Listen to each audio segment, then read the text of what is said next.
तो हम लोग angular velocity of A particle about a fixed point इस पे थे, राइट। थोड़ा सा देखो रिवीजन कर लेते हैं हमने क्या क्या फॉर्मूले लिखे हैं।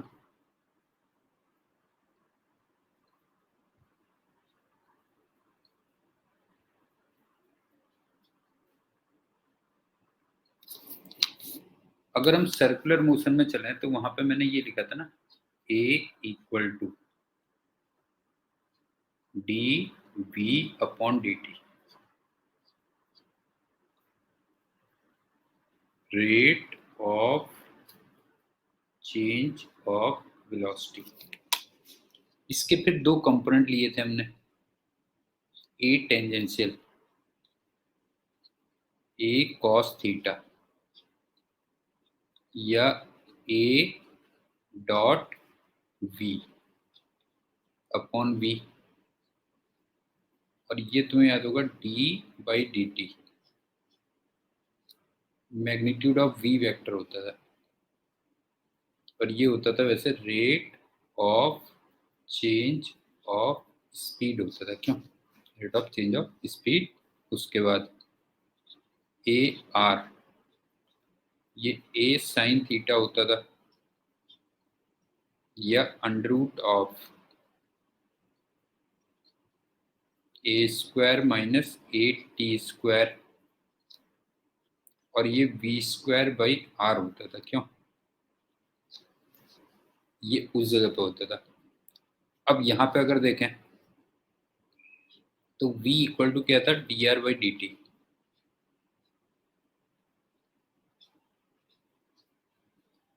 और ये था rate of change of position vector. क्यों नहीं? Rate of change of position vector, ये हो गया।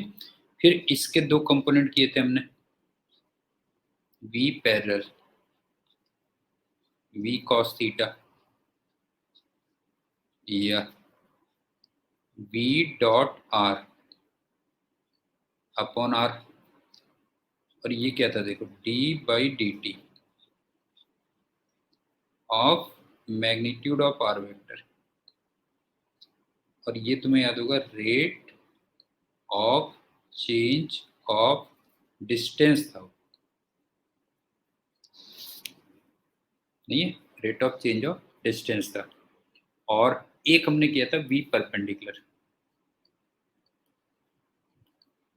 v साइन थीटा, और ये एक्चुअल में था under root of V square minus V parallel का स्क्वायर। क्यों?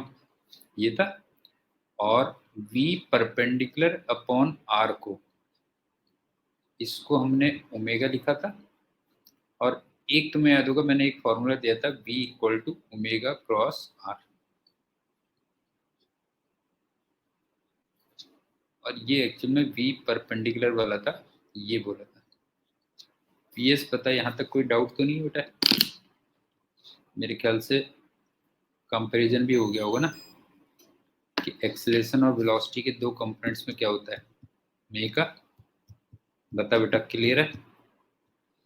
एक्सेलरेशन और वेलोसिटी के दो कंपोनेंट्स में क्या डिफरेंस है बेटा, ये क्या। अब एग्जांपल देखो,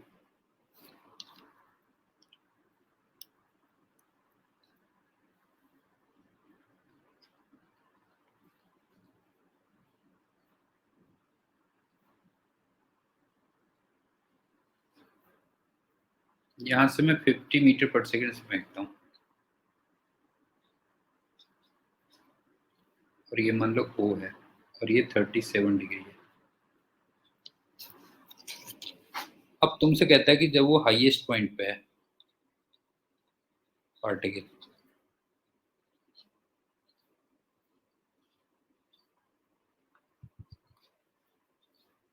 तो तुम्हें ओमेगा ऑफ पार्टिकल निकालनी है,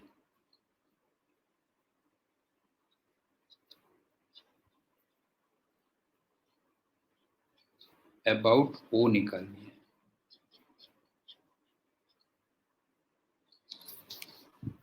तो सुनो,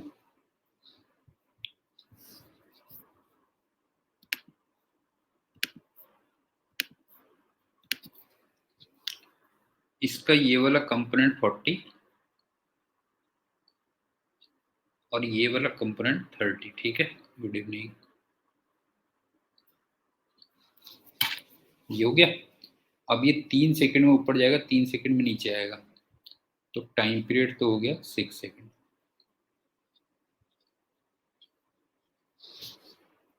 और मैक्सिमम हाइट 30 का स्क्वायर अपॉन 2g, मतलब 2 इंटू 10, इसका मतलब 45 मीटर हो गई। और रेंज आ गई 40 इंटू टी, 240 मीटर। क्यों?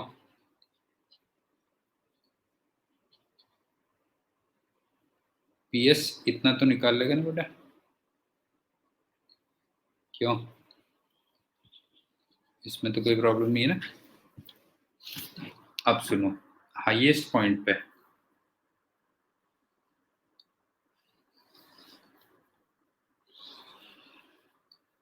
पहली बात तो इसकी जो वेलोसिटी होगी वो 40 मीटर पर सेकंड होगी।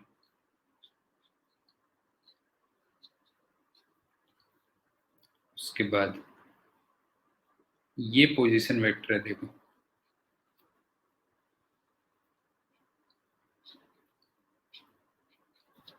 और ये बी वेक्टर है। ये एंगल थीटा है ना, तो ये एंगल भी थीटा होगा। उसके बाद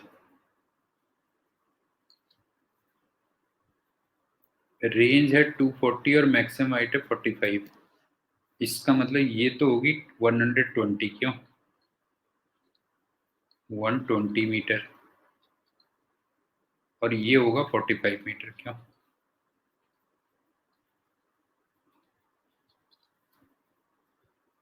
और ये वाली जो डिस्टेंस है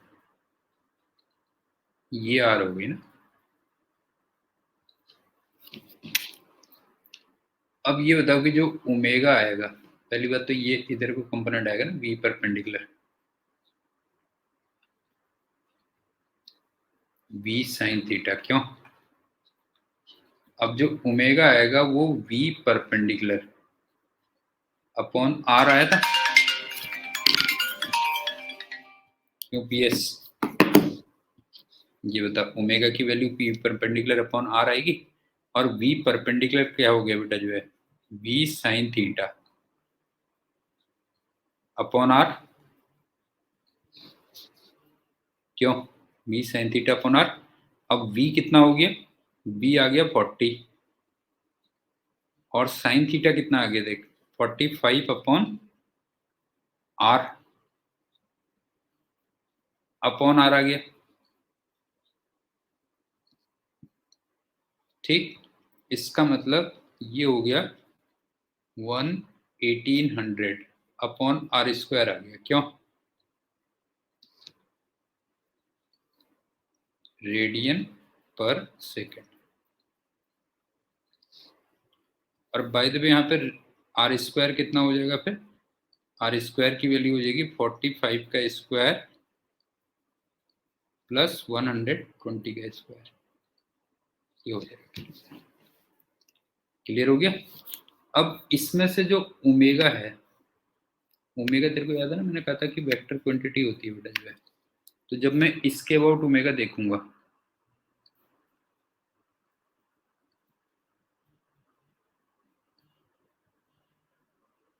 तो देखो ये क्लॉकवाइज दिख रही है, बताओ क्यों? क्लॉकवाइज दिख रहा है ना। और क्लॉकवाइज का मतलब किस डायरेक्शन में हो गया, जरा बता जो है? क्रॉस डायरेक्शन में हो गया, बस हो गया। क्यों?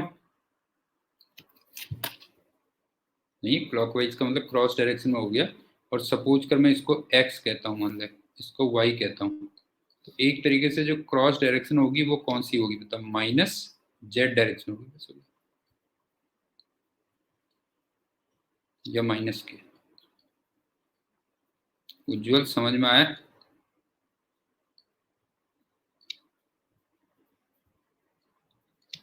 क्यों? क्लियर हो गया कैसे निकला बेटा? ये उज्जवल बेटा, मैं तेरे से बड़ा नाराज हूँ। कल मैंने आशीष उनसे पूछा कि मैंने कहा टेस्ट हो गया, मेरे को लगा, मैंने कहा मार्क्स नहीं दिए। तूने रिस्पॉन्सिबिलिटी ली लेकिन उसके बाद उसको पूरा नहीं पहुंचाया। तो आगे से मैं ये कर रहा हूँ कि टेस्ट अपनी फिक्स डेट पे होगा, ठीक है? आगे से कोई उसमें चेंज नहीं होगा, बट वो लास्ट तक पहुंचाने की तेरी रिस्पॉन्सिबिलिटी। जब भी चेंज होता है ना, एक बात बता दीजिए, ठीक है? अब आगे से बस एक फिक्स मान ले कि डेट चेंज नहीं हो गया, तू अपने अकॉर्डिंग उसको तैयार करना, फिर उसी डेट के अकॉर्डिंग तैयार करना बेटा जो है, ठीक है? तू एक बात बता, तूने जो है मेरे को करीब करीब जून से देखा है, कभी तूने मेरे को क्लास में देखा कि मैं 5 मिनट भी लेट हुआ? क्योंकि मेरे लिए एक्चुअल में क्या होता है ना, मेरे लिए बेटा एक वो भी इनसिंसियरिटी जो है, कोई भी चीज़ अगर गड़बड़ हो जाए, 5 मिनट भी अगर लेट आ जाऊँ तो मेरे को इतनी टेंशन हो जाती है ना जो है, तो उससे कोई फर्क नहीं पड़ता जो है, ठीक है? तो आगे से बिल्कुल एक फिक्स डेट पे होगा, बस हो गया। तू अब अपने को उसी हिसाब से तैयार करना है बिल्कुल जो है, जो डेट होगी बेटा। अब चलते हैं अगला, किसी रिजिड बॉडी की एंगुलर वेलोसिटी क्या चीज होती है?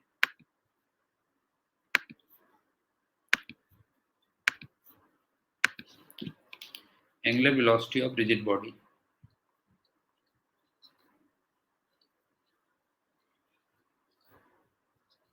मैंने सोचा बहुत दिन से नंबर नहीं आया, क्या बात हुआ जो है।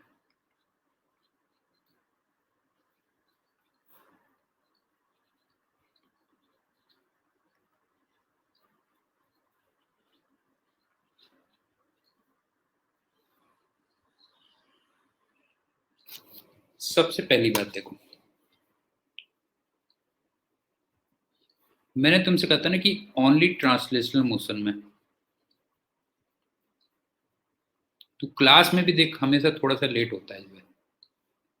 अपने को लाइफ में बेटा सिंसियर करना है तो 100% सिंसियर कर जो है। क्लास में भी तू जो है फिर रोज सॉरी कहता है जो है। आप कोई भी बेटा जो है किसी भी टॉप उस तक पहुंच जाओ जो है ना? अगर आप लाइफ में सिंसियर नहीं हो किसी भी उसमें, और सिंसियरिटी का मतलब 100% सिंसियरिटी होता है फिर जो है, उसमें 99% वाली कोई चीज़ नहीं होती है। ओनली ट्रांसलेशन मोशन में तुम्हें याद है कि सारे के सारे पार्टिकल्स, सारे पार्टिकल्स का डिस्प्लेसमेंट, वेलोसिटी और एक्सीलरेशन सेम होता है, याद है? क्यों पीएस नहीं होता? ओनली ट्रांसलेशनल मोशन में क्या होता है, सारे पार्टिकल्स का एस बी और ए क्या होता है, सेम होता है। बाकी दो जो मोशन है, रेस्ट टू मोशंस,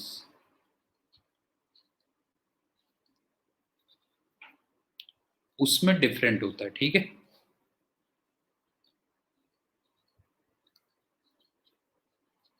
ये भी हम पढ़ चुके हैं। लेकिन मैंने एक चीज बोली तुम्हें, बट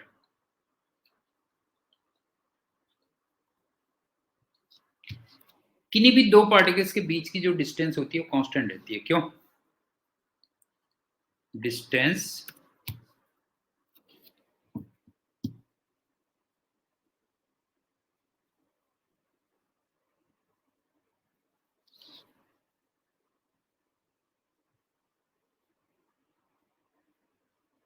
हो गया।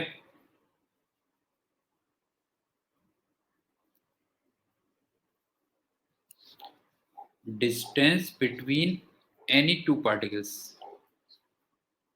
Distance between any two particles,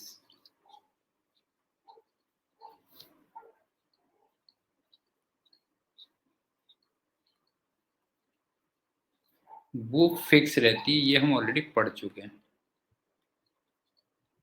और यहीं से एक्चुअल में ना ओमेगा की शुरुआत होती है जो है, ठीक है ना? यहीं से स्टार्ट होता है ओमेगा। वो देखो क्या है, जैसे मान लो ये कोई दो पार्टिकल्स हैं,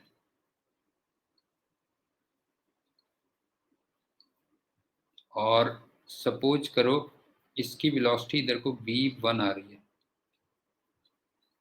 और इसकी वेलोसिटी मान लो इधर को v2 आ रही है।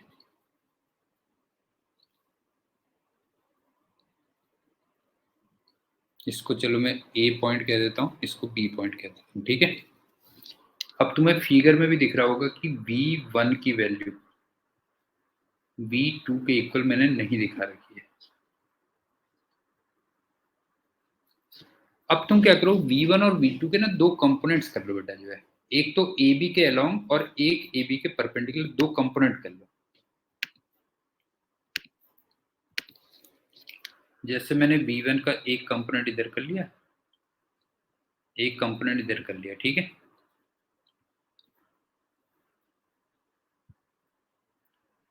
V पैरेलल ऑफ 1 और V परपेंडिकुलर ऑफ 1, ये हो गया। और 2 का भी दो कंपोनेंट हो गए, V पैरेलल टू ऑफ 2 और V परपेंडिकुलर ऑफ 2।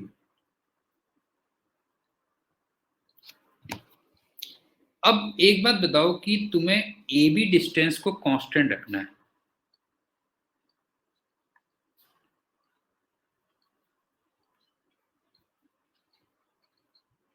तो तुम्हें लग रहा है कि पैरेलल जो कंपोनेंट होने चाहिए वो इक्वल होनी चाहिए, बता। यस, बता। ए बी को तू अगर कांस्टेंट रखना है तो ये बता कि तेरे को ऐसा नहीं लग रहा कि ए बी के अलोंग जो कंपोनेंट होने चाहिए कांस्टेंट रहने चाहिए बेटा, जो है मतलब इक्वल होने चाहिए। क्यों? Therefore components along A B, components along A B वो सेम होने चाहिए बस। इसका मतलब V पैरेलल 1 और V पैरेलल 2 ये सेम होनी चाहिए। बताओ उज्जवल, समझ में आई बात नहीं आई? अगर तुम्हें ए बी डिस्टेंस को कांस्टेंट रखना है तो ये बता पैरेलल कंपोनेंट सेम नहीं होनी चाहिए बेटा, बता जो है। क्यों? क्योंकि अगर मान ले ये वाला कंपोनेंट बड़ा हो जाए, मान ले, तो तुम्हें लग रहा होगा डिस्टेंस कम होगी, कम होनी शुरू हो जाएगी। और अगर मान लो ये वाला कंपोनेंट बड़ा हो जाए, क्यों, ये वाला कंपोनेंट बड़ा हो जाए, तो फिर ए बी डिस्टेंस बढ़नी शुरू हो जाएगी। तो मेरे ख्याल से एक तो पॉइंट ये समझ में आ गया होगा। अब दूसरा पॉइंट सुनो।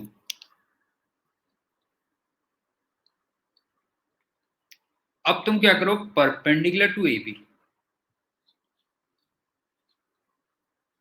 रिलेटिव कंपोनेंट निकाल लो।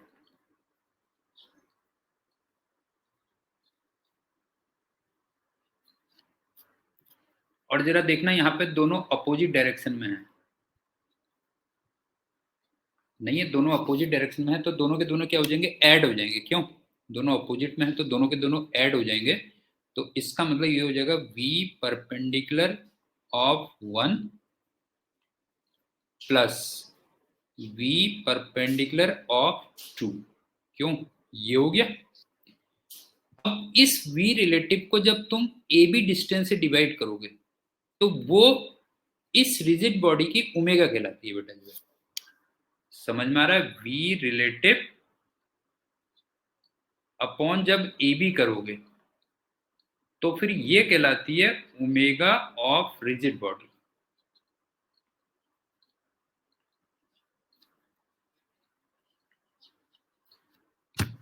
और इंटरेस्टिंग बात यह है कि कोई से भी दो पॉइंट्स ले लो, उनके लिए ये वाली वैल्यू फिक्स आएगी, मतलब ओमेगा की वैल्यू फिक्स आएगी for any two points, for any two particles, for any two particles of rigid body.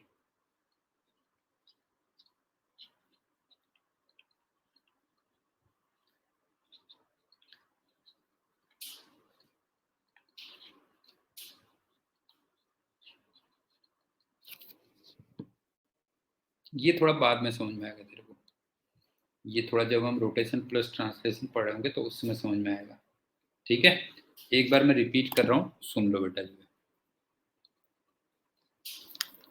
केवल ट्रांसलेशनल मोशन में हर पार्टिकल की डिस्प्लेसमेंट, वेलोसिटी और एक्सेलरेशन सेम आती है, बाकी दो मोशंस में डिफरेंट आती है।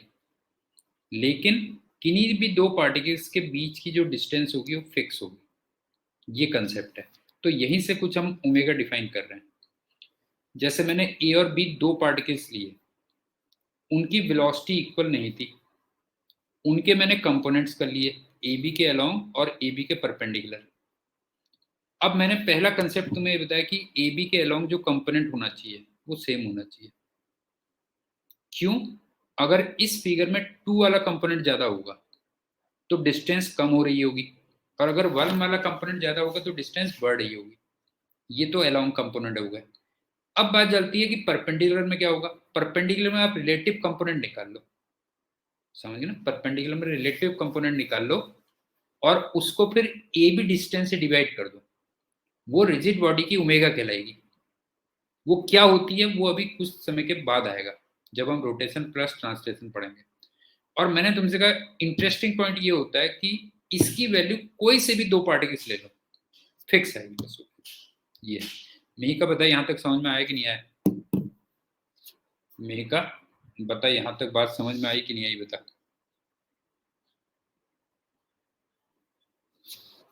क्लियर है ना? अब एग्जाम्पल दे तो उससे और क्लियर होगा।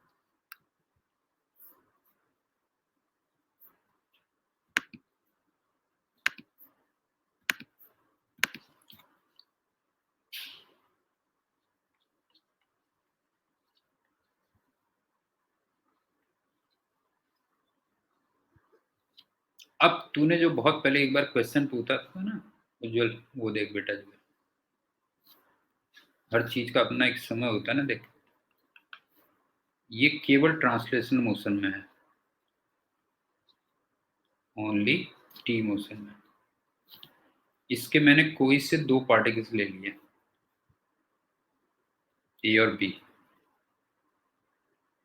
अब ये बता कि अगर मान ले इसकी वेलोसिटी वी बी है और इसकी वेलोसिटी वी ए है, तो पहले ये बता वी ए वेक्टर और वी बी वेक्टर इक्वल होने चाहिए ना, बता। इतना तो कंफर्म है ना, बी ए वेक्टर और वी बी वेक्टर इक्वल होने चाहिए कि नहीं होने चाहिए, बता जो है। ये हो गया। अब दूसरी बात क्या है, देखो अगर दो वेक्टर्स इक्वल हैं तो फिर किसी भी डायरेक्शन में कंपोनेंट्स भी इक्वल होने चाहिए। मैं का बता, अगर दो वेक्टर्स इक्वल हैं तो किसी भी डायरेक्शन में कंपोनेंट्स भी इक्वल होने चाहिए कि नहीं होने चाहिए, बता जो है। तो अब ये सुन कि अलोंग ए बी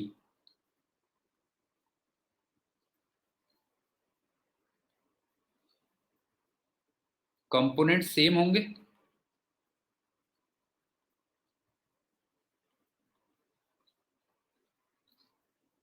भाई ये तो मस्ट है ही है, क्यों? ये तो होने ही चाहिए, ये तो मस्ट है अगर वो रिजिड बॉडी है।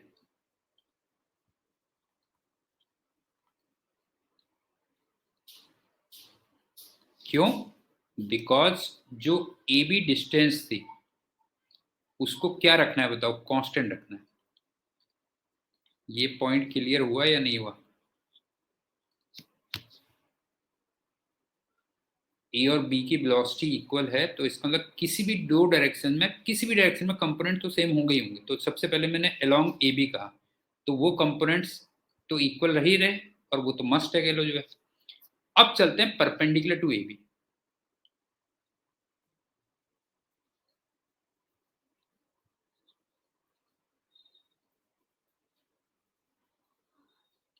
अच्छा, इसमें भी कंपोनेंट सेम होंगे?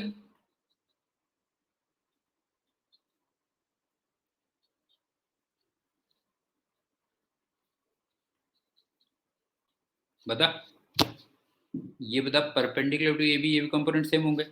इसका मतलब जो रिलेटिव कंपोनेंट होगा फिर वो जीरो होगा, नहीं है? और अगर रिलेटिव कंपोनेंट जीरो है तो इसका मतलब ओमेगा ऑफ रिजिड बॉडी क्या होगी, बता जो है।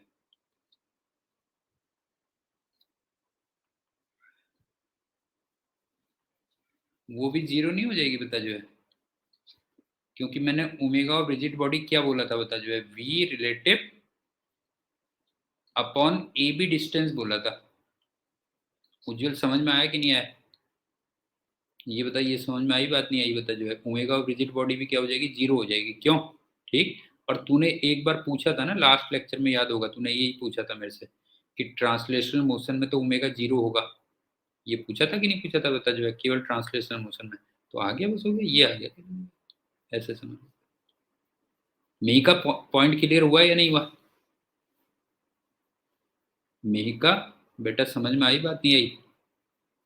पीएस तेरे को क्लियर है? पीएस क्लियर है बेटा? ये बता जो है। अच्छा सुन, इसमें ना एक फिगर रह गई थी देख। इसमें ना, इसमें एक चीज रह गई थी कि जैसे ये वाला कंपोनेंट था ना, जैसे ये कंपोनेंट इधर आ रहा था हाँ, और ये कंपोनेंट इधर आ रहा है, तो तुम्हें लग रहा है ये बॉडी का रोटेशन ऐसे हो रहा है कुछ? बताओ, ऐसा फील आ रहा है कि नहीं आ रहा? बताओ, ये बताओ, ये फील आ रहा है कि नहीं आ रहा? बताओ, इस टाइप का हो रहा है रोटेशन इसमें जो है। क्यों? ये फील आ रहा होगा तुम्हें ऐसे कैसे? एक और एग्जांपल चलते हैं, न्यूमेरिकल एग्जांपल।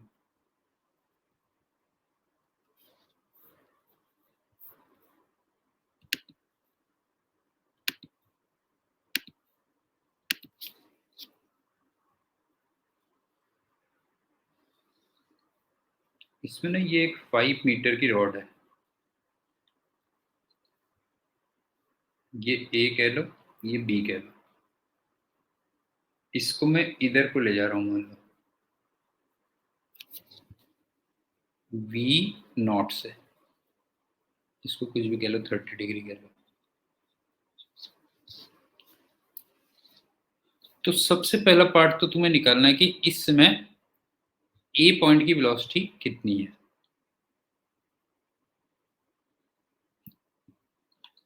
दूसरा, इसमें ओमेगा ऑफ रॉड कितनी है।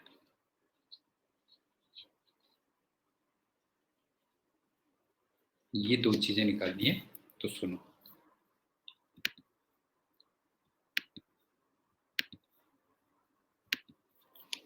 इतना तो कंफर्म है ना, वीए की डायरेक्शन ये होगी अभी। ये तो पक्का है, बताओ। नहीं है, ये तो पक्का है ना कि वीए की डायरेक्शन ये होगी। अब मैं वीए के दो कंपोनेंट्स कर ले रहा हूं, देखो।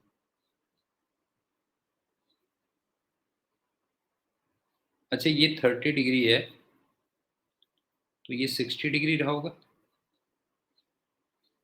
तो इधर को तो कंपोनेंट आ जाएगा वी a/2 कॉस 60 आ जाएगा ना, और इधर को आ जाएगा √3 va/2। बताओ क्लियर है? ये तो ये वाले कंपोनेंट हो गए। अब इस पे आ जाओ, ये 30 डिग्री है, तो वीओ का इधर को जो कंपोनेंट आएगा वो आएगा √3 v0/2, और इधर को जो कंपोनेंट आएगा वो v0/2 आएगा। बताओ कंपोनेंट्स क्लियर हैं मी का? कंपोनेंट्स बेटा बेटा क्लियर हैं? अब सिंपल सी बात है, देख, ये कंपोनेंट और ये कंपोनेंट बता सेम होने चाहिए कि नहीं होने चाहिए? बता बता, ये कंपोनेंट सेम होने चाहिए ना। तो इसका मतलब va/2 =√3 v0/2 आ गया। तो यहां से va की वैल्यू निकल के आ गई, बस हो गया √3 v0। ये तो ये आ गया, ठीक है। अब चलते हैं दूसरे वाले में।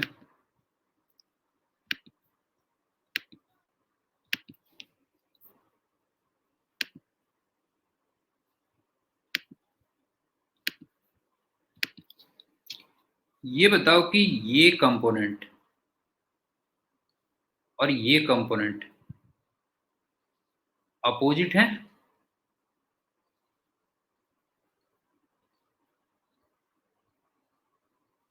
अपोजिट डायरेक्शन में है ना, इसका मतलब रिलेटिव में ऐड हो जाएंगे। क्यों?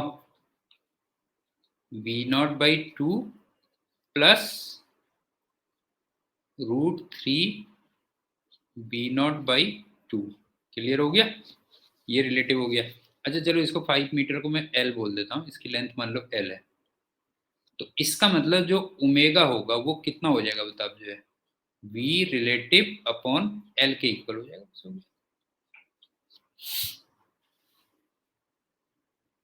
बता PS क्लियर है या नहीं है, बता जो है, पॉइंट क्लियर हो गया कि नहीं हो गया, जो है कि जो अलोंग कंपोनेंट है वो तो इक्वल होना चाहिए, और परपेंडिकुलर कंपोनेंट अपोजिट डायरेक्शन में है।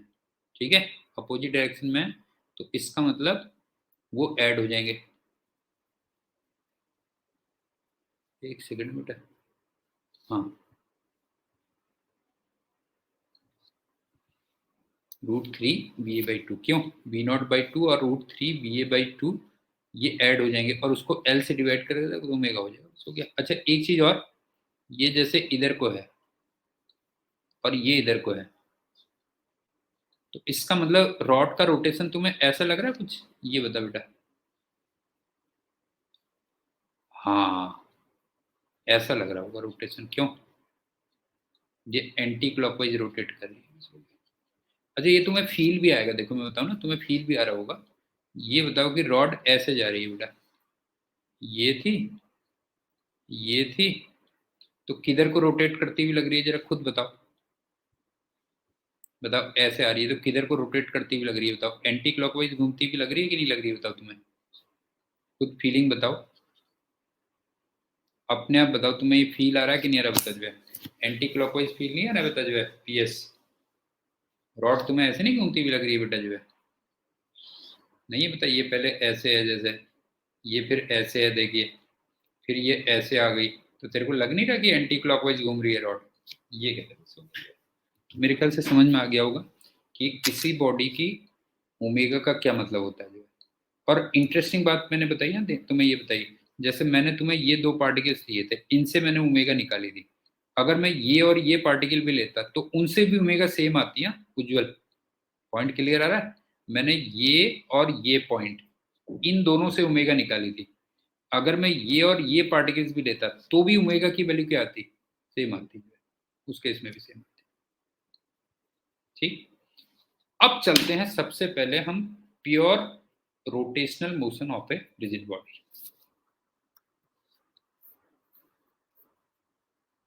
मैंने कहा था ना कि हम दो मोशंस पढ़ेंगे इसमें मेन, एक तो प्योर रोटेशनल मोशन और एक रोटेशनल प्लस ट्रांसलेशनल मोशन पढ़ेंगे। ये कहा था कि नहीं कहा था, बताओ जो है। तो हम चल रहे हैं pure rotational motion of a rigid body. Pure rotational motion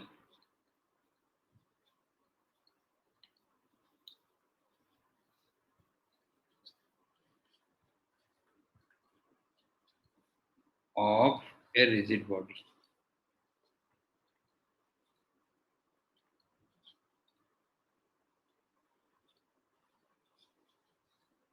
अच्छा इससे पहले एक दूसरा टॉपिक करते हैं जो,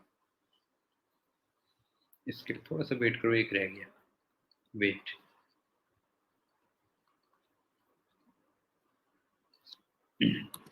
टॉर्क रह गया ना अभी।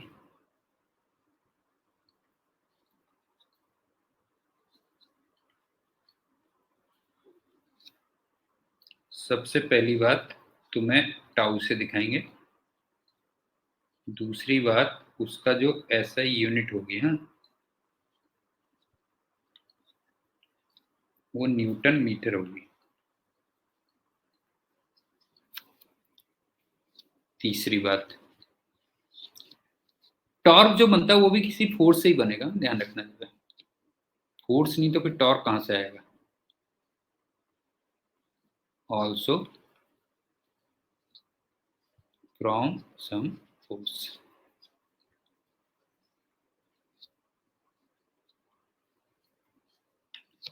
अब फोर्थ इंपॉर्टेंट है, वो ध्यान से देखना। फोर्स मान लो P पॉइंट पे लगा हुआ है, लेट एक्टिंग एट P,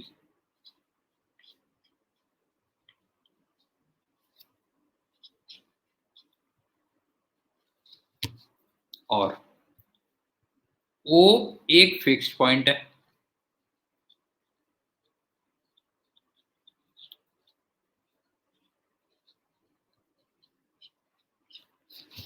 और हमें F का O के अबाउट टॉर्क निकालना है। स्टेटमेंट ध्यान से देखना, हमें निकालना है torque of F about point O, ये फाइंड करना है, अबाउट पॉइंट O। तो सिंपल सी बात है, torque equal to R cross F होता है बेटा।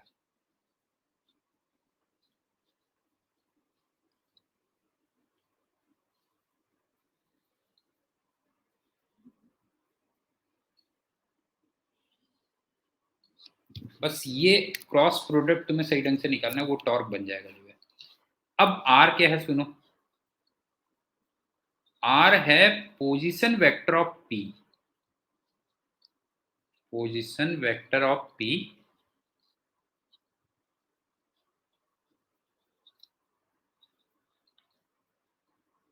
With respect to O।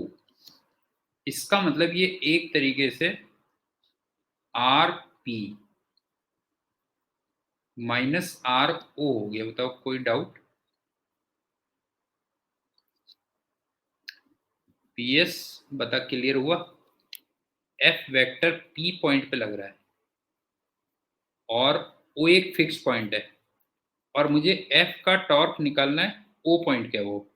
तो फॉर्मूला तो बड़ा सिंपल है, torque equal to are cross F, ठीक। और आर वेक्टर मैंने वैसे बोला क्या तुमसे कि position vector of P with respect to O है, तो इसका मतलब r P minus are O होगा। चलो ये हो गया। अब चलते हैं फिफ्थ पॉइंट पे। तुम्हें याद है लॉज ऑफ मोशन में हम एक वो पढ़ते थे, मोमेंट ऑफ ए फोर्स।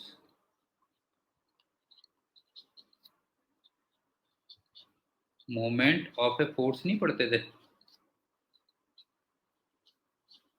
तो वो भी एक तरीके से देखा जाए तो यही था, मतलब वो टॉर्क का मैग्नीट्यूड था अगर देखो ना। और वो तुम्हें याद होगा एफ इंटू परपेंडिकुलर डिस्टेंस करते थे,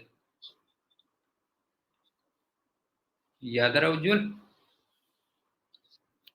लॉज ऑफ मोशन में हम लोग नहीं पढ़ते थे मोमेंट ऑफ ए फोर्स?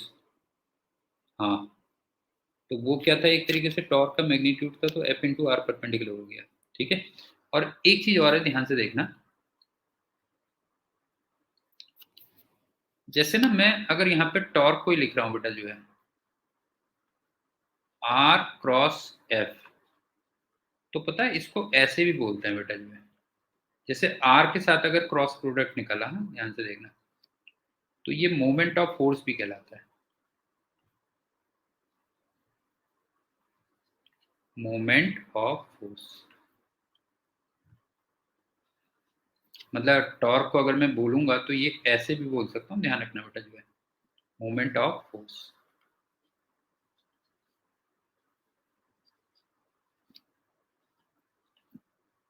इसी टाइप से ना आगे मैं एक फॉर्मूला और दूंगा तुम्हें, L vector equal to are cross P.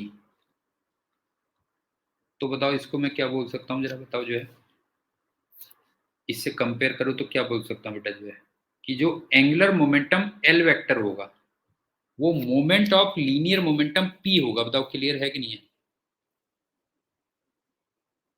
ये बता, एंगुलर मोमेंटम जो एल वेक्टर है उसको मैं क्या बोल सकता हूँ, जरा बता जो है, एंगुलर मोमेंटम एल वेक्टर को मैं क्या बोल सकता हूँ बता जो है, moment of linear momentum P भी बोल सकता हूँ। क्यों?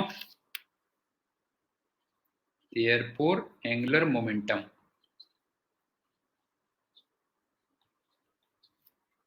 एंगुलर मोमेंटम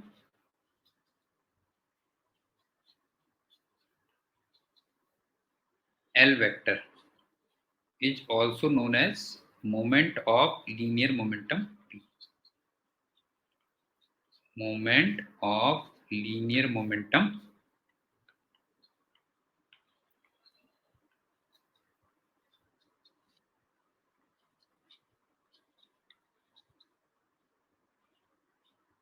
समझ में आ रहा है मैं क्या एक्सप्लेन करना चाह रहा हूँ बेटा कि अगर पोजीशन वेक्टर के साथ तुम क्रॉस प्रोडक्ट निकाल लो, समझ गए ना, पोजीशन वेक्टर के साथ क्रॉस प्रोडक्ट निकाले तो उसको कई बार हम मोमेंट ऑफ दैट क्वांटिटी भी कह देते हैं। जैसे torque equal to are cross F हुआ तो उसको हमने बोल दिया moment of force. L vector होता है आर क्रॉस पी तो उसको हम बोल देंगे मोमेंट ऑफ लीनियर मोमेंटम, ये करेंगे। और एक चीज और, सेवंथ, ज्यादातर जो फॉर्मूले होते हैं ना वो आर क्रॉस करके होते हैं। जैसे देखो टॉर्क आर क्रॉस एफ है,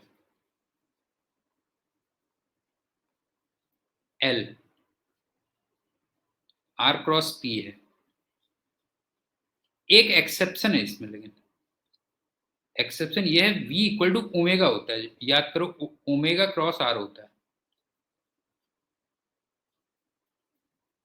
उज्जवल समझ में आ रहा है क्या कह रहा हूं बेटा जो है कि ज्यादातर फॉर्मूले में आर क्रॉस होता है, r cross something, r cross something, r cross something, ये एक्सेप्शन है इसमें, ये कह सकते हैं।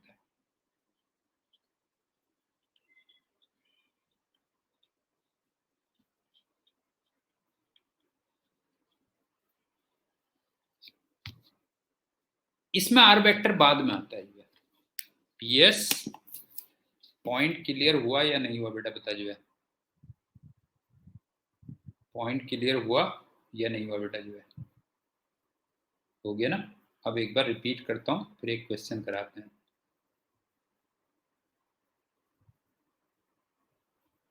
सुन, एफ वेक्टर पी पॉइंट पे लगा हुआ है और उसका ओ के अबाउट टॉर्क निकालना है, तो आर क्रॉस एफ हो गया। आर वेक्टर मैंने क्या कहा, पी का पोजीशन वेक्टर ओ के रिस्पेक्ट में, इसका मतलब r P vector minus are O vector हो गया। दूसरी बात, आर क्रॉस एफ लिखा तो उसको मैं मोमेंट ऑफ फोर्स भी कह सकता हूं। और एक चीज मैंने तुम्हें बताई कि लॉज ऑफ मोशन वाले चैप्टर में जो हम मोमेंट पढ़ते थे, सिर्फ मोमेंट ऑफ ए फोर्स, वो एक तरीके से टॉर्क का मैग्नीट्यूड ही था और वो फोर्स इनटू परपेंडिकुलर डिस्टेंस भी हम किया करते थे। ये भी हो गया। और मैंने तुमसे कहा ज्यादातर फॉर्मूले क्या होता है, आर क्रॉस समथिंग होता है, एक एक्सेप्शन है v equal to omega cross r, ये हो गया। अब एक एग्जांपल देखो,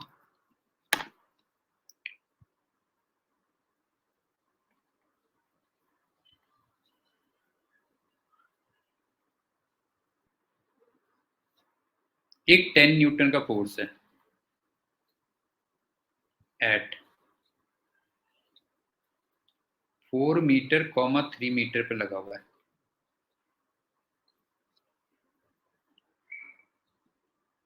at 37 degree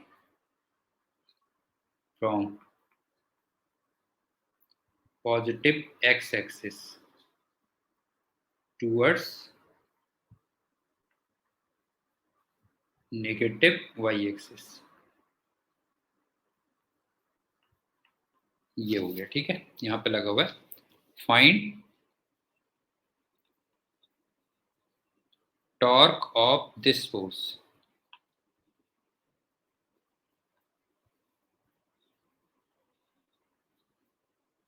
अबाउट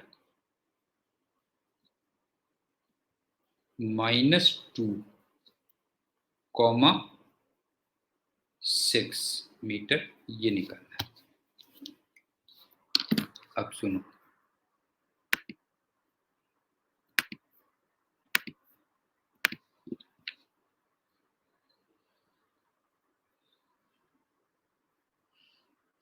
ये बताओ 10 न्यूटन का फोर्स ये लगा हुआ है, ये 37 डिग्री है, तो इसका मतलब 8 इधर को और 6 इधर को आ जाएगा कंपोनेंट। तो ये बताओ force equal to 8 i cap -6 j cap कह दूं, क्यों मेका,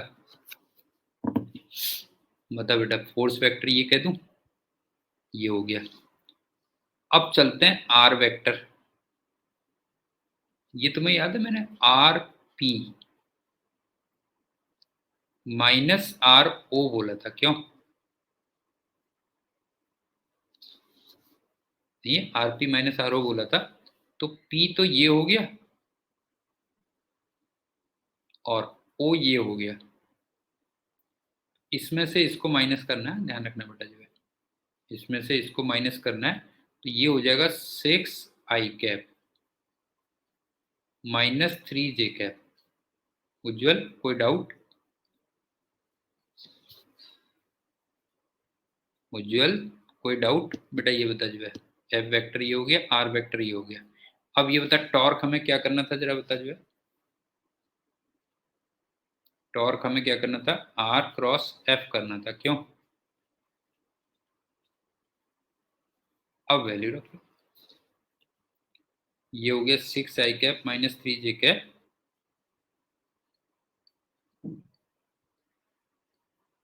क्रॉस प्रोडक्ट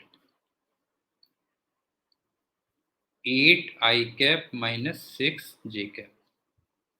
और तुम्हें याद है मैंने बोला था कि अगर छोटे वेक्टर्स हों तो उसका डिटर्मिनेंट मत बनाओ, सीधे सीधे कर दो, क्यों? सीधे सीधे कर दो। जैसे 6i और 8i, वो तो नल वेक्टर हो जाएगा। 6i और 6j -6j, वो -36 k कैप आ जाएगा। मेका याद है? बता बेटा, i क्रॉस j ये होता ना, ये हो गया। अब चलते हैं j क्रॉस i, वो -k होता, क्यों? j क्रॉस i -k होता, लेकिन माइनस पहले से लगा हुआ है, तो +24 k कैप हो जाता। और लास्ट में j cross j null vector हो जाता, क्यों? तो ये फाइनली आ गया -12 k कैप आ गया, न्यूटन मीटर। पीएस समझ में आया बेटा जो है? समझ में आया?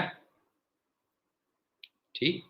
अब इसमें लेकिन वो ध्यान रखना, आर वेक्टर बहुत इंपॉर्टेंट है। एक बार बहुत ही सिंपल क्वेश्चन आया था, बच्चों ने सब गड़बड़ कर दी। आर वेक्टर, ये r P vector -RO vector है। पता बच्चों ने गड़बड़ क्या की थी बेटा? ये काफी इंपॉर्टेंट है।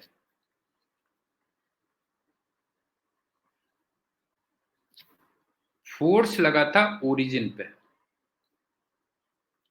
एक बार आया था क्वेश्चन ये, was acting at origin.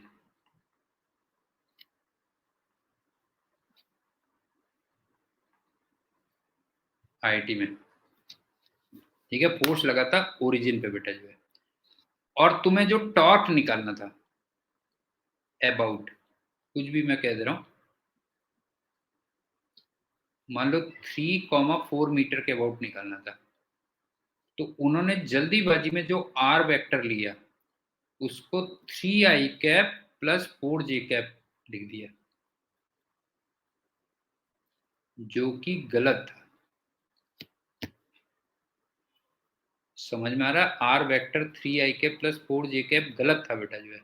Are vector कितना होना चाहिए बता जो है? आर वेक्टर होना चाहिए -3i cap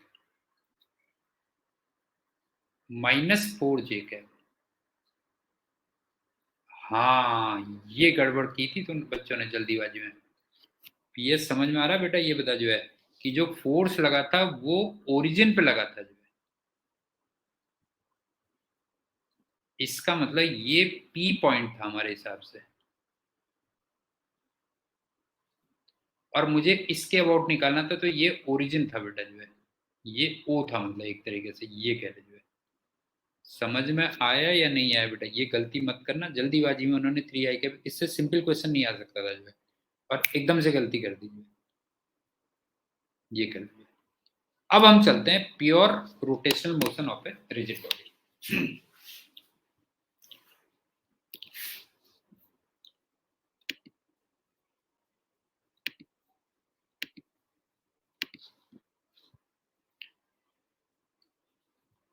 pure rotational motion of a rigid body.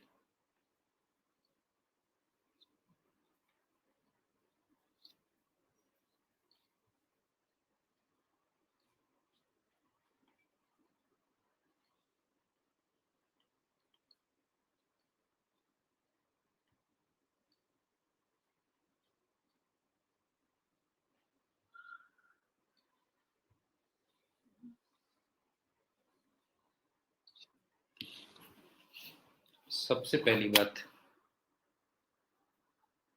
किसी एक्सिस के अबाउट ही तो होगा, अबाउट सम एक्सिस।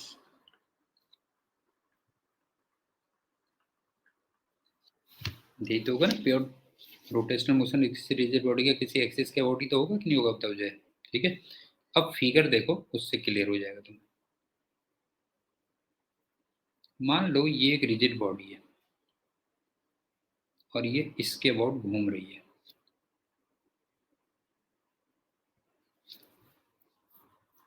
अब तुम खुद ही वो करोगे, हाँ मैं ज्यादा कुछ नहीं करूंगा, तुम खुद ही करोगे बेटा जो है। मान लो एक पार्टिकल ये है, तुम्हें लग रहा है ये वाले सर्किल में घूमेगा, बताओ। और मान लो दूसरा पार्टिकल ये है, तो ये इस वाले सर्किल में घूमेगा, बताओ ये फील आ रहा है कि नहीं आ रहा है, बताओ।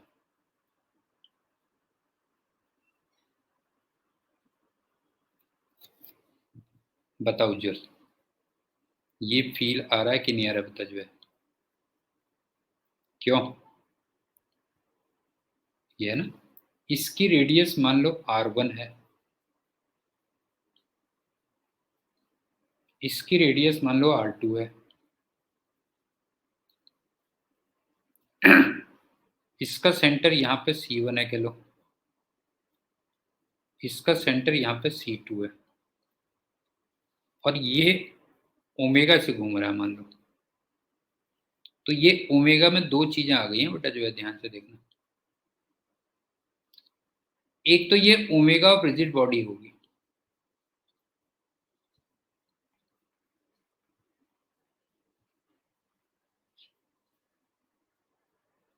जो अभी हमने थोड़ी देर पहले डिफाइन की थी।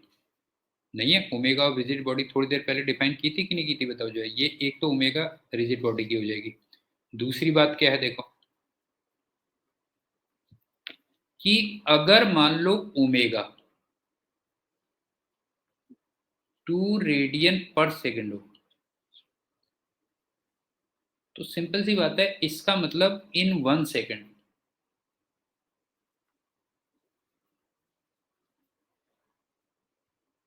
ये कितना रोटेट कर रही है, रोटेट्स 2 रेडियन। ये तो बच्चों वाली बात होगी, क्यों उज्जवल, यहां तक तो कोई प्रॉब्लम नहीं है ना। पहले बताइए, बता समझ में आ रहा है कि नहीं आ रहा, बता जो है। ठीक, अब सुन, इस फिगर को तेरे को देख के लग रहा है कि सारे के सारे पार्टिकल सर्किल में घूम रहे हैं, बता बता। इस फिगर को देख के ये लग रहा है कि नहीं लग रहा है, बता जो है। सारे के सारे पार्टिकल सर्किल में घूम रहे हैं,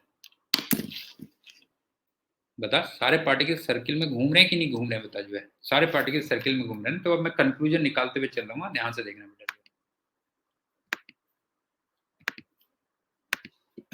all particles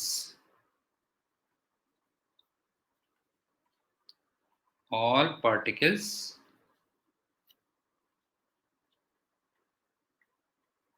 are rotating in circles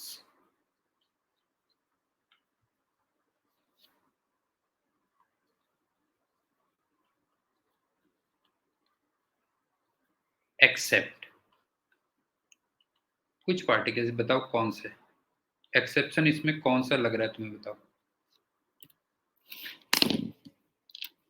कुछ एक्सेप्शन है, बताओ कौन सा।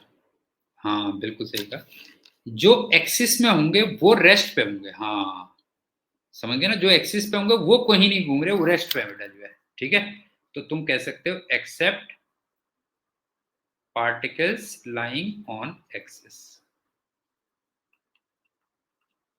particles lying on axis।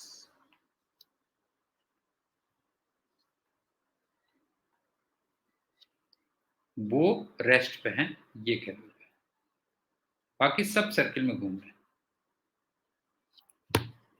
इसका मतलब ये बताओ कि मैं pure rotational motion of a rigid body कुछ नहीं है, कई सारे पार्टिकल्स का सर्कुलर मोशन है, बता क्लियर है कि नहीं है, बता।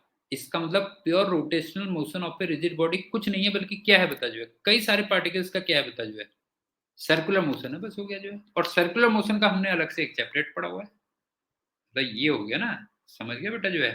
Therefore pure rotational motion of a rigid body is circular motion of several particles of rigid body. Several particles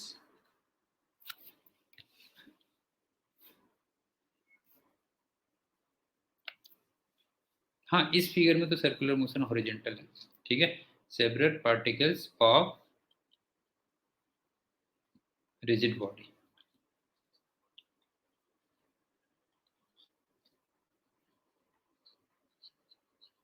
और ये सर्कुलर मोशन वाला चैप्टर हम ऑलरेडी पढ़ चुके हैं, ध्यान रखना बेटा जो है, ये सारे के सारे हम पढ़ चुके हैं।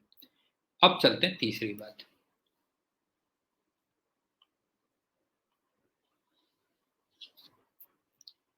ये बताओ कि सारे सर्कुलर मोशन के जो प्लेन्स हैं वो म्यूचुअली तुम्हें पैरेलल दिख रहे हैं कि नहीं दिख रहे हैं, बताओ जो है। सारे के सारे सर्कुलर मोशंस के जो प्लेन है बेटा जो है वो म्यूचुअली पैरेलल दिख रहे हैं कि नहीं दिख रहे हैं, बताओ जो है। तो बस ये हो गया। तो आप ये कह सकते हो planes of all circles, planes of all circles वो म्यूचुअली पैरेलल हैं।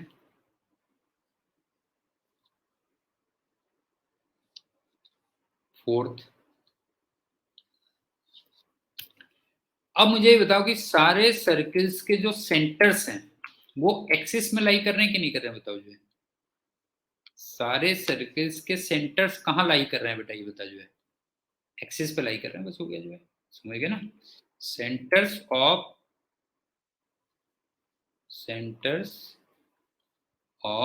All circles are line on axis. बस हो गई, छोटी सी कहानी है और कुछ नहीं है बेटा जो है। तो pure rotational motion of a rigid body कुछ नहीं है, रिजिड बॉडी के डिफरेंट पार्टिकल्स का सर्कुलर मोशन है। केवल वो पार्टिकल जो एक्सिस पे लाई कर रहे हैं उनको छोड़ दो, ठीक है। और सारे सर्कल्स के जो प्लेन हैं वो आपस में पैरेलल हैं, और सारे सर्कल्स के जो सेंटर्स हैं वो एक्सिस में लाई कर रहे हैं, बस हो गया, इतना ध्यान रखना, ठीक। अब मैं करता हूं कि किसी जनरल पॉइंट की वेलोसिटी क्या होगी।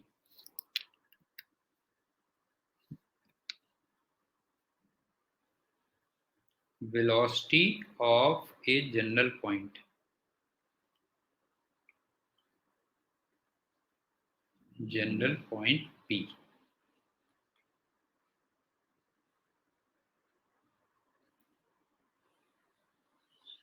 देखना है PS।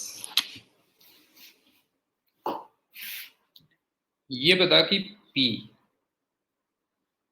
सर्कुलर मोशन कर रहा है, क्लियर है। दूसरा, P का अपना अपना एक सर्किल है,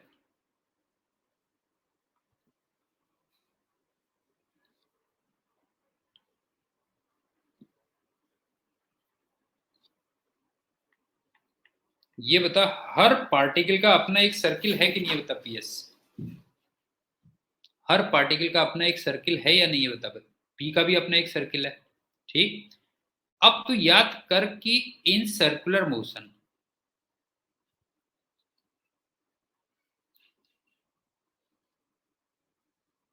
जो वेलोसिटी आती थी वो R ओमेगा आती थी, और वो टेंजेंशियल होती थी, पता याद है कि नहीं है।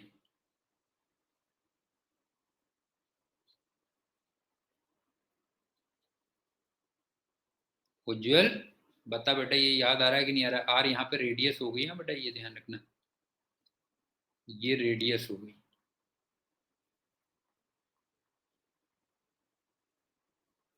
नहीं है बता?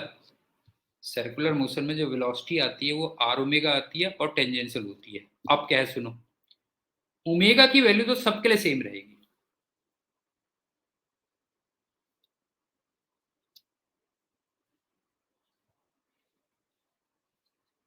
सेम फॉर ऑल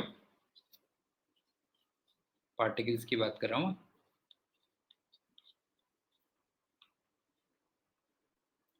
और उसी को हम ओमेगा ऑफ रिजिड बॉडी भी कहेंगे, क्यों नहीं है? उसी को हम क्या कहेंगे बताओ? ओमेगा ऑफ रिजिड बॉडी भी कहेंगे।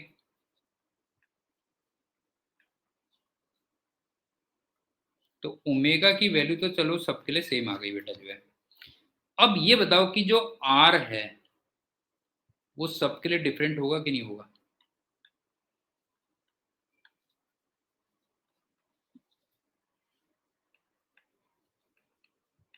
बता।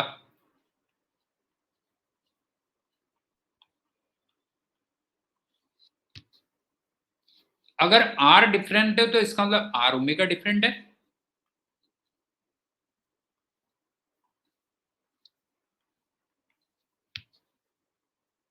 ये बता, आर ओमेगा भी डिफरेंट है। और एक चीज और, आर ओमेगा की जो डायरेक्शन है वो भी अलग अलग होगी। And direction of r omega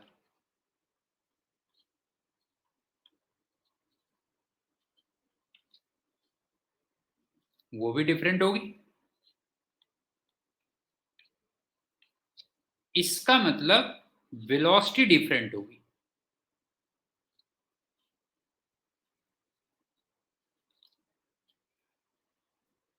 भाई एक बात बताओ, हर पार्टिकल का जो टेंजेंट होगा वो अलग अलग होगा या नहीं होगा पीयूष?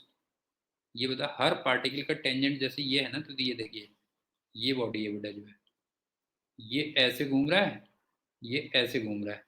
अब तू एक बात बता, इस पार्टिकल का टेंजेंट इधर को है और इस पार्टिकल का टेंजेंट इधर को है, तो बता हर किसी की डायरेक्शन भी अलग होगी कि नहीं होगी? बता जो है। पॉइंट क्लियर हो गया? ओमेगा सबके लिए सेम है, आर सबके लिए डिफरेंट है, आर ओमेगा सबके लिए डिफरेंट है, और आर ओमेगा की डायरेक्शन सबके लिए डिफरेंट है, क्योंकि वो टेंजेंशियल होनी है। तो ऑब्वियस सी बात है, वेलोसिटी सबके लिए डिफरेंट होनी चाहिए, नहीं है? और ये मैं काफी समय से तुमसे कहता ही आ रहा हूँ कि pure rotational motion of a rigid body में सबकी वेलोसिटी क्या आएगी बता जो है, अलग अलग आएगी। मी का बता, समझ में आया कि नहीं आया? किसी पॉइंट की अगर तुम्हें वेलोसिटी निकालनी है तो जो सर्कुलर मोशन में वेलोसिटी होती थी वो हमें निकालनी है, जो आर ओमेगा होगी, और वो टेंजेंशियल होगी अपने सर्किल के। अब मैंने तुमसे कहा ओमेगा सबके लिए सेम होगा, और उसी को हम omega of the rigid body कहेंगे।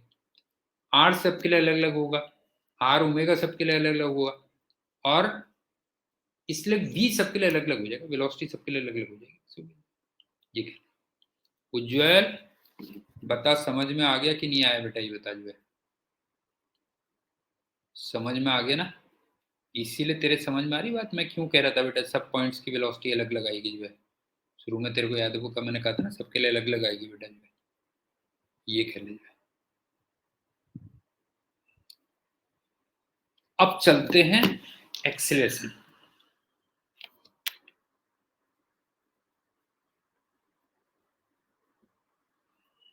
Acceleration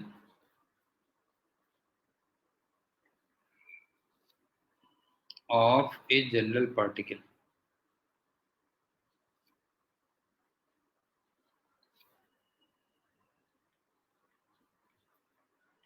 P.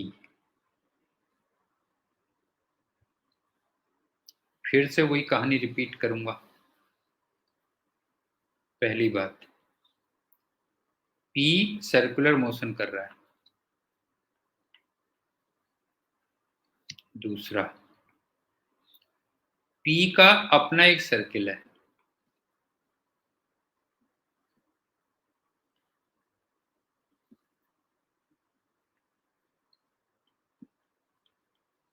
अब याद करा बेटा जो है। तीसरा,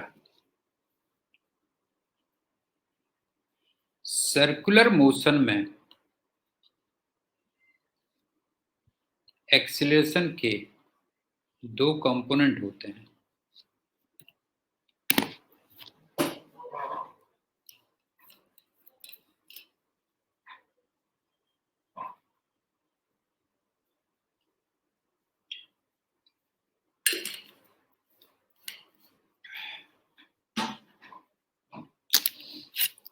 अब ये बता, एक्सीलरेशन के सर्कुलर मोशन में एक्सीलरेशन के दो कंपोनेंट होते हैं, एक तो रेडियल और एक टेंजेंशियल। रेडियल होता है आर ओमेगा स्क्वायर और ये सेंटर की तरफ होता है, याद है?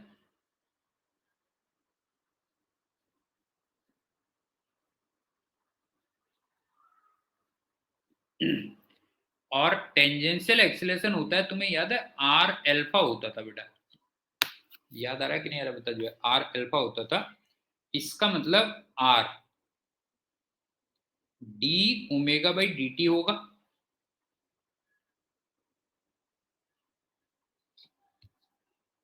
और ये नाम से ही क्लियर है, ये कौन सी डायरेक्शन में होगा? टेंजेंशियल डायरेक्शन में।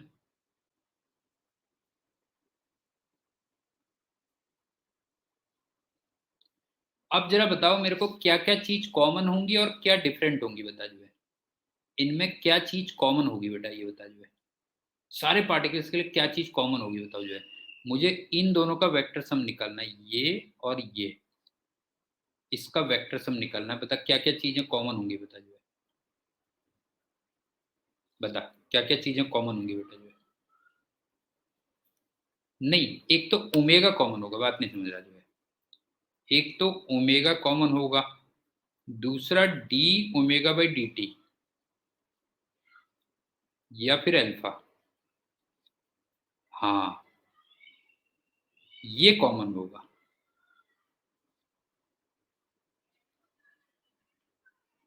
Common for all.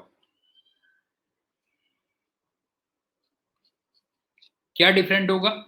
Are different होगा। उससे क्या क्या चीजें डिफरेंट हो जाएंगी, सुनो। Therefore r omega square, r alpha, direction of r omega square,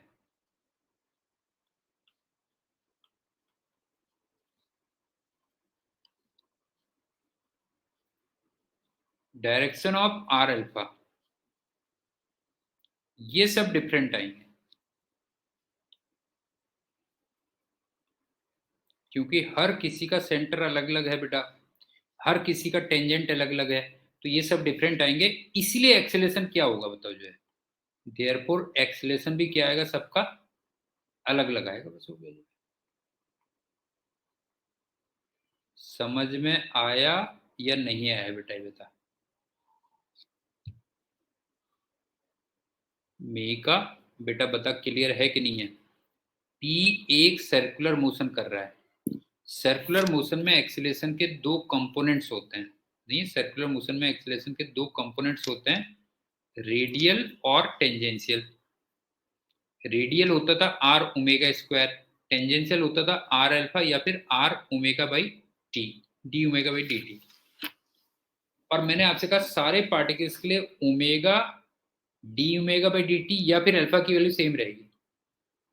are अलग होगा, आर ओमेगा स्क्वायर अलग होगा, आर अल्फा अलग होगा, direction of r omega square अलग होगी, direction of r alpha different होगी।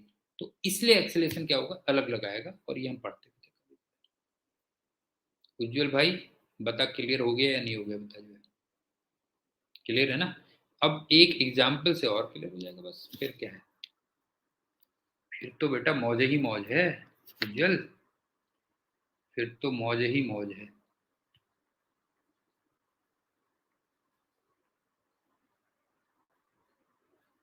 देख,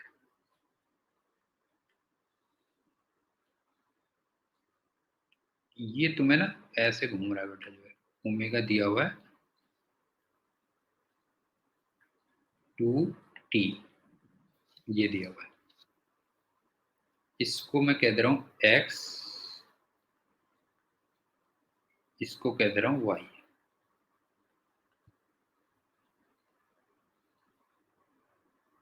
और यहाँ पे जो भी पार्टिकल होगा उसको p कहूंगा, ठीक है। यहाँ पे जो भी पार्टिकल रहेगा उसको p कहूंगा। और ये मान लो 37 डिग्री है।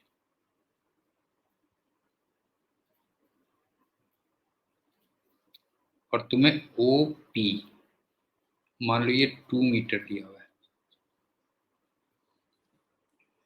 तो तुम्हें ना एट 2 सेकेंड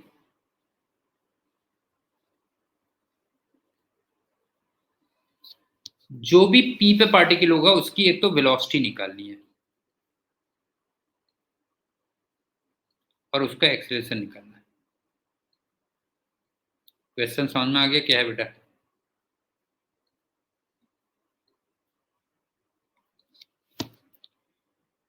OP की वैल्यू 2 मीटर दे रखी है।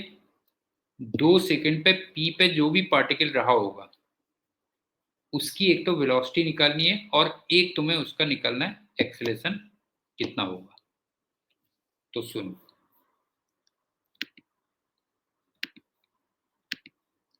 सबसे पहले बताओ p का ये सर्किल बनेगा कि नहीं बनेगा, बताओ।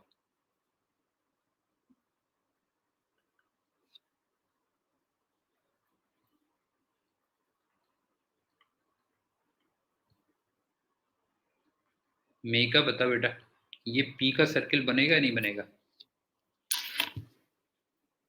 ये p का सर्किल बनेगा। इस सर्किल की जो रेडियस होगी, जिसको मैं r कह सकता हूं, वो OP होगी और वो 2 मीटर होगी। ये भी क्लियर हो गया होगा,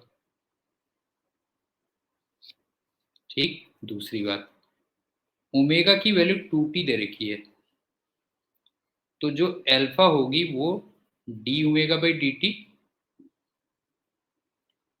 या फिर 2 होगी। क्लियर हो गया?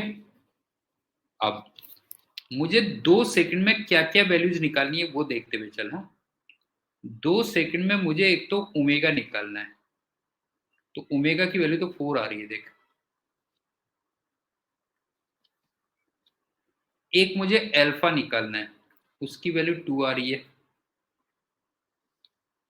एक मुझे आर ओमेगा निकालना है और इसकी वैल्यू 8 आ रही होगी देख, आर ओमेगा की वैल्यू। एक मुझे आर ओमेगा स्क्वायर निकालना है, तो ये 32 आ रही होगी। और एक आर अल्फा निकालना है, ये 4 आ रही है। बताओ ये क्लियर है या नहीं है? 2 सेकंड में मुझे इतनी चीजें चाहिए होंगी।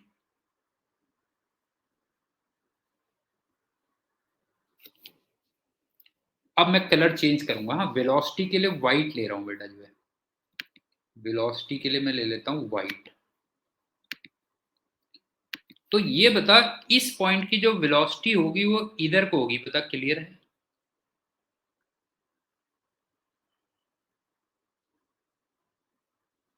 और वो आर ओमेगा होगी और वो 8 होगी। कोई डाउट है? बता पीयूष, ये बता बेटा, जो है आर ओमेगा होगी और वो इधर को होगी, क्यों? ये आ गया। अब मैं एक्सीलरेशन के लिए 2 कंपोनेंट ले लेता हूं, ठीक है। मतलब कलर चेंज कर रहा हूं, ब्लू ले लेता हूं।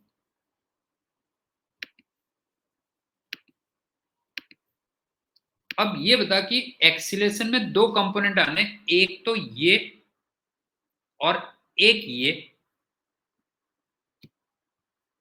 क्यों ज्वल? बता बेटा, एक्सीलरेशन में 2 कंपोनेंट आने हैं। अब ये बता, आर ओमेगा स्क्वायर सेंटर की तरफ को आएगा, मतलब ये होगा। ये आर ओमेगा स्क्वायर होगा जिसकी वैल्यू 32 होगी। कोई डाउट है?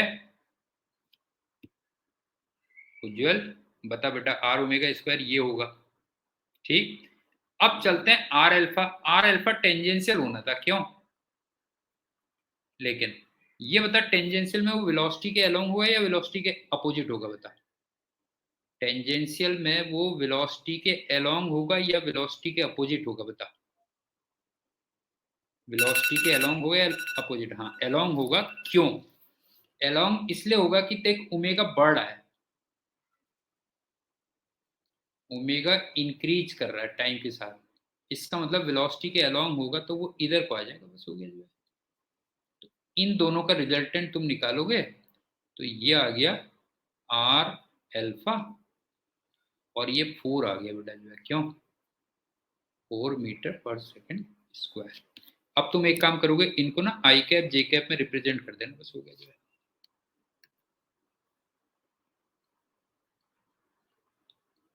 रिप्रेजेंट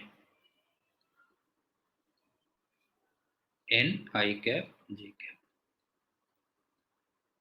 मैं रुक जाओ, एक काम करता हूँ, वैल्यूज नोट कर लेता हूँ, कल के लेक्चर में करवाऊंगा तुम्हें इसको। हाँ, मैं फिर भूल जाऊंगा ना,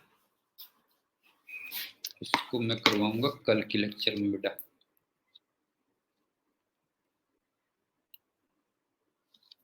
थर्टी 37 डिग्री था और आर ओमेगा था 8 और आर ओमेगा स्क्वायर 32 और आर अल्फा था 4। तो इसको कल के लेक्चर में मैं इसको आई कैप जे कैप में भी रिप्रेजेंट करूंगा, इसको देख लेना। ठीक है, ओके बाय, थैंक यू है, ओके बेटा।